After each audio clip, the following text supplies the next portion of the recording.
Cinta Keluarga, Bab 112 Douluo Dalu Sol Len 2. Namun Huo Yuhao masih muda, dan seiring berjalannya waktu dia menjadi lebih dan lebih normal di bawah pengaruh teman-temannya. Namun, dia masih merasa sangat kesepian. Lagi pula, sahabat dan teman bukan keluarga. Dia tidak memiliki sanak keluarga lagi di dunia ini. Dia berkultivasi tanpa kenal lelah untuk menghindari kesepian dan keheningan dalam mimpinya di malam hari. Pada titik ini, air mata jatuh dari matanya karena apa yang dikatakan Ma Xiaotao. Aku akan membalas dendam pada siapapun yang berani menggertakmu dengan memanggangnya menjadi babi menyusui. Kakak perempuan, kalau saja dia punya kakak perempuan. Dia bisa secara terbuka meminta bantuannya untuk menekan api jahat, melindunginya dan merawatnya. Ungkapan kakak perempuan adalah istilah yang sangat asing baginya. Mengapa kamu menangis? Ma Xiaotao tertegun ketika melihat Huo Yuhao menangis. Huo Yuhao melompat dari sofa ke arahnya dan memeluknya erat-erat. Dia meratap ketika dia memeluknya. Dia menangis histeris untuk melampiaskan emosinya. Dia bahkan tidak menyadari bahwa dia telah mengubur kepalanya di dada Ma Xiaotao saat dia menangis. Ma Xiaotao linglung. Gelombang kesusahan melonjak dalam hatinya setelah itu. Meskipun dia tidak yakin mengapa Huo Yuhao menangis dengan sangat menyedihkan, dia dapat dengan jelas merasakan perubahan dalam emosinya. Dia mengembangkan ketergantungan padanya saat dia menangis. Semua wanita memiliki naluri keibuan. Itu hanya soal seberapa kuat mereka. Ma Xiaotao mungkin tampak sangat kokoh di depan yang lain, tapi dia sebenarnya sangat lembut.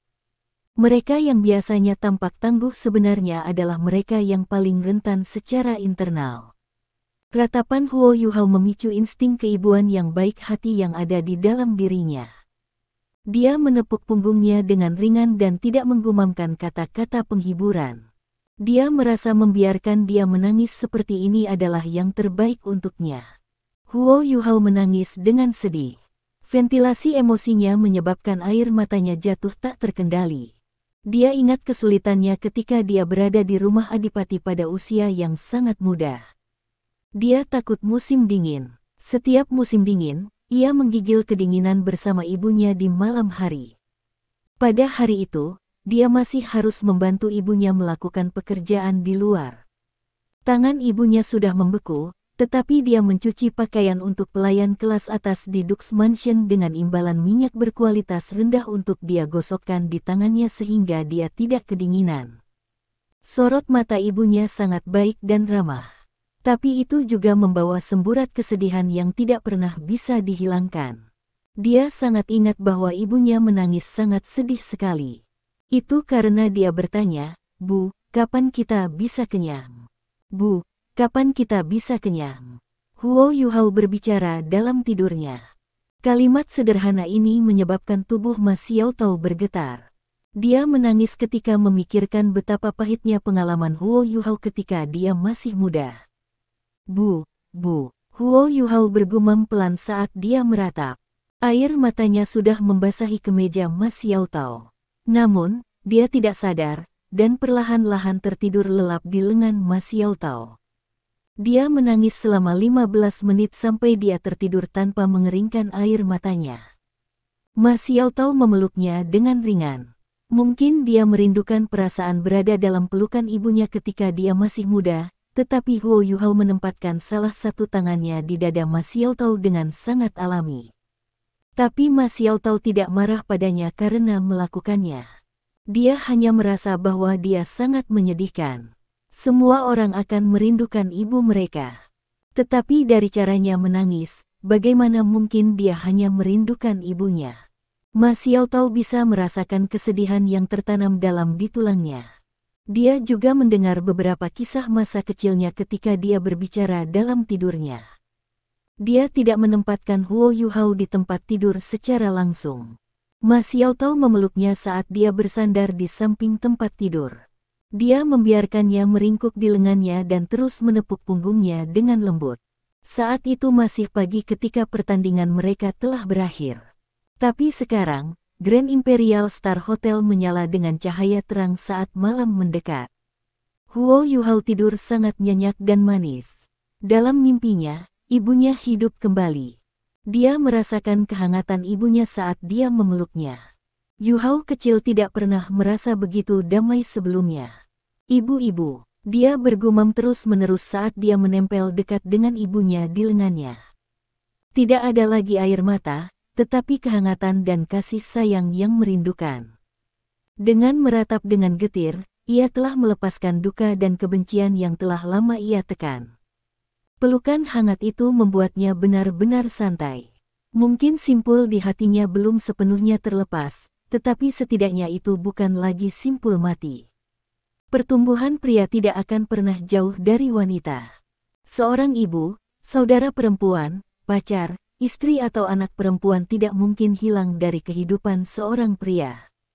Di tangan Ma Xiaotao yang seperti kakak atau seperti ibu, tubuh dan pikiran Huo Yuhao menjadi dewasa secara tidak sadar. Ketika sinar matahari pertama melewati jendela ke sisi tempat tidur pada waktu fajar, sinar itu mendarat di wajah Huo Yuhao. Sinar keemasan menyebabkan pemuda yang tidur perlahan-lahan bangun. Seluruh tubuhnya hangat, dan dia merasa sangat nyaman. Kekuatan jiwanya mengalir deras di tubuhnya, dan hatinya merasakan kehati-hatian yang tak terlukiskan. Seolah-olah semua akumulasi emosi negatifnya telah dibuang. Sangat nyaman. Dia memutar kepalanya dengan enggan untuk menghindari sinar matahari yang berseri-seri. Tapi bantal lembut yang tidak normal menyebabkan kesadaran Huo Yuhao menjadi sedikit lebih jelas. Saat dia menggerakkan jarinya, kekuatan elastis diberikan di ujung jarinya. Huo Yuhao benar-benar terjaga sekarang. Dia membuka matanya dan melihat wajah malas tapi serius yang memandangnya dengan aneh, sedangkan tangannya diletakkan di atas dada orang ini, dan dia bahkan meraih dada orang ini. Suster Xiaotao, ini adalah kesalahpahaman. Huo Yuhao melonggarkan cengkeramannya dengan cepat dan merangkak dengan canggung. Wajahnya memerah. Apa yang kamu panggil aku? Ma Xiaotao meluruskan wajahnya. Apakah suatu malam aku memelukmu agar kamu memanggilku ini? Huo Yuhao hanya sadar kembali sekarang. Dia menundukkan kepalanya ketika dia berkata, kakak perempuan. Ma Xiaotao duduk tegak dan meregangkan lengan dan tubuhnya yang sakit sebelum menggosok kepala Huo Yuhao dan berkata, kembali ke kamarmu dan mandi. Tindakan memanjakan Ma Xiaotao menghilangkan rasa malu dan gugup yang dirasakan Huo Yuhao. Dia mengangkat kepalanya untuk menatapnya, kakak perempuan. Ma Xiaotao tersenyum dan menjawab dengan memuaskan, oh, itu lebih baik. Ketika dia mengatakan itu, dia menyeret Huo Yuhao turun dari tempat tidur dan merapikan kemejanya. Pergi mandi dan makan sesuatu. Ini bukan awal lagi. Kami masih harus bersaing nanti. Baiklah, jawab Huo Yuhao. Meskipun wajahnya masih memerah, matanya dipenuhi dengan keramahan ketika dia melihat Ma Xiaotao. Dia berjalan menuju pintu ke kamarnya saat dia berbicara. Ketika dia hendak membuka pintu, Ma Xiaotao tiba-tiba berkata, Yuhao, aku ingin mendengar ceritamu ketika kamu mau memberitahuku. Huo Yuhao berbalik dan tersenyum cerah pada Ma Xiaotao, aku akan. Ma Xiaotao merasakan keintiman yang dia miliki dengan Huo Yuhao saat tatapan mereka bertemu. Huo Yuhao menghela nafas berat setelah dia menutup pintu di belakangnya. Dia merasa sangat bersemangat, sesuatu yang belum pernah dia rasakan sebelumnya. Bahkan kekuatan jiwa di tubuhnya telah ditingkatkan. Dia hampir menjerit karena kehati-hatian yang dia rasakan. Dia ingin mengumumkan kepada dunia bahwa dia memiliki seorang kakak perempuan. Setelah kembali ke kamarnya dan membuka pintu kamarnya, Huo Yuhao melihat Wang Dong tergeletak di tempat tidurnya dalam posisi tidur yang tidak berpendar. Rasa kehangatan yang lebih besar memenuhi mata Huo Yuhao saat dia melihat Wang Dong. Tanpa ragu, Wang Dong pasti telah menunggunya kembali. Keduanya baru saja kelelahan kemarin, dan istirahat yang sudah cukup bagi mereka untuk pulih. Saat ia berjingkat-jingkat ke samping tempat tidur, Huo Yuhao mengangkat tangannya dan menamparkan pantat Wang Dong. Waktunya bangun, ayo. Wang Dong merengek kesakitan dan melompat. Untuk beberapa alasan, Huo Yuhao membandingkan tamparan yang dia berikan pada Wang Dong dengan pelukan yang dia berikan kepada Ma Xiaotao tadi malam. Bokong Wang Dong jauh lebih kecil, tetapi sama-sama ceria. Pantatnya sangat kenyal meskipun ia mengenakan celana. Wang Dong bingung sesaat setelah melihat bahwa itu adalah Huo Yuhao. Dia kemudian memindai dia selama beberapa saat. Setelah itu, dia tampak waspada, "Kamu tidak memakai ini kemarin." Huo Yuhao menjawab Fei secara alami, "Ya. Saya membantu kakak perempuan saya menekan api jahatnya kemarin. Kemejaku terbakar, dan banyak bagian yang sobek." "Kakak perempuan." Nada bicara Wang Dong menjadi lebih tinggi. Huo Yuhao mengangguk dengan serius dan berkata, "Saudari Penatua mengatakan bahwa dia tidak mau menerima bantuan dari siapapun. Jika saya bersedia menjadi kerabatnya, dia akan mencintai dan melindungi saya di masa depan." "Wang Dong, tahukah Anda bahwa saya sangat bahagia? Sejak ibu meninggal, saya menjadi yatim piatu. Saya akhirnya memiliki kerabat sekarang." Wang Dong merasa patah hati saat melihat sinar yang berkedip di mata Huo Yuhao. Dia berkata hampir secara naluriah, "Kamu masih memiliki saya." Ketika dia merasakan ekspresi aneh di mata Huo Yuhao, dia menambahkan kata-katanya dengan tergesa-gesa, "Kami adalah saudara. Jangan bilang padaku bahwa kamu tidak memperlakukan aku sebagai kakakmu." Huo Yuhao terkekeh, "Ini berbeda." "Apa bedanya?" tanya Wang Dong keras kepala. Huo Yuhao menjawab, "Dia memberi saya perasaan seperti yang dilakukan ibu saya. Karena kita bersaudara, jenis kelaminmu benar-benar berbeda." Wang Dong ingin mengatakan sesuatu, tetapi menahan dorongannya. Dia mendengus dan berkata, "Ketika kamu menikmati waktu bersama kakak perempuanmu, aku menunggumu di sini. Jika mereka tidak membiarkanku menemukanmu, aku pasti sudah bergegas." Huo Yuhao tertawa dan berkata, "Kamu menyebut ini menunggu. Kamu bahkan tidak tahu kalau aku masuk. Kamu tidur seperti babi. Kamu babi." Wang Dong melompat ke arahnya. Huo Yuhao berbalik untuk melarikan diri dan berkata dengan tergesa-gesa, "Sudah berhenti bermain. Pergi dan mandi sebelum sarapan. Kami masih harus bersaing. Tidak akan ada kompetisi individu lagi." Setelah kompetisi tim kemarin, Star Luo National Academy telah mengakui kekalahan. Anggota tim utama mereka semuanya terluka. Siapa yang bisa mereka kirim untuk melawan kita? Kita tidak harus pergi hari ini. Kami juga akan beristirahat besok. Ini final lusa. Setelah mengetahui bahwa dia tidak perlu bersaing hari ini, Huo Yuhao santai. Lebih baik tidak bersaing. Apa yang terjadi pada pertandingan semifinal lainnya? Wang Dong menjawab, "Saya juga linglung, dan tidak melihat apa yang terjadi."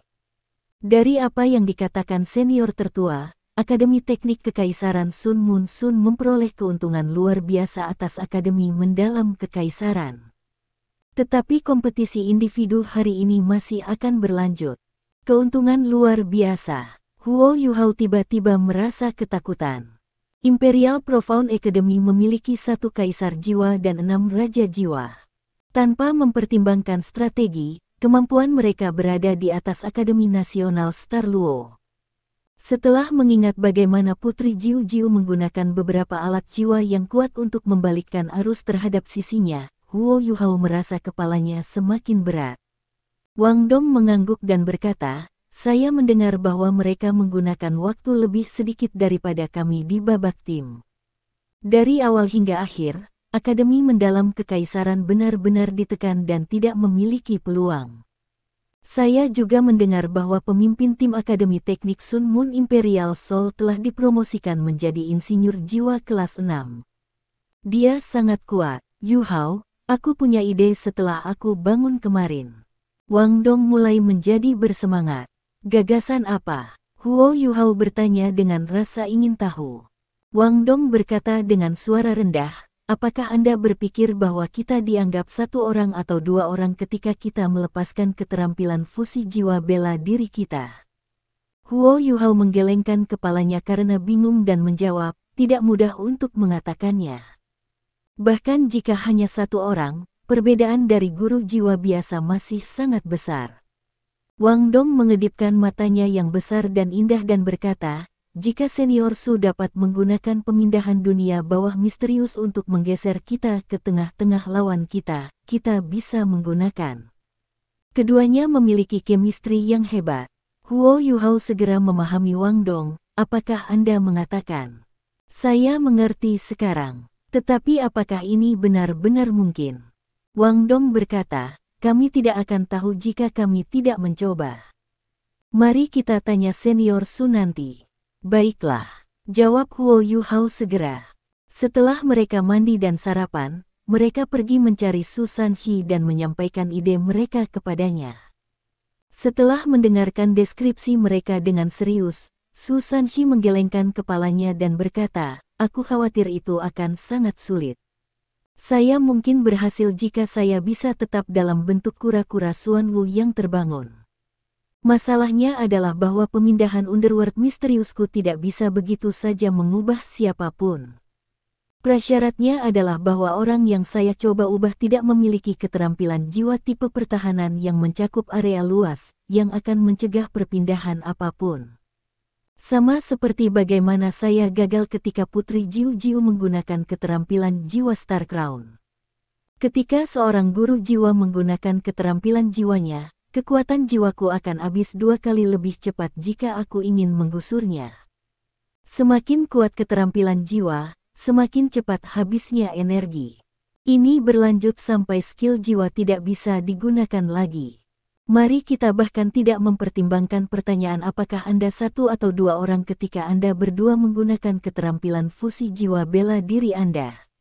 Murni didasarkan pada kenyataan bahwa keterampilan fusi jiwa bela diri Anda sangat kuat, saya mungkin tidak dapat menggantikan kalian berdua dengan sukses. Aku mungkin berhasil jika aku dalam bentuk terbangun, yang akan membuatku dekat dengan pangkat Raja Jiwa dan ditambah oleh kekuatan dunia bawah misterius.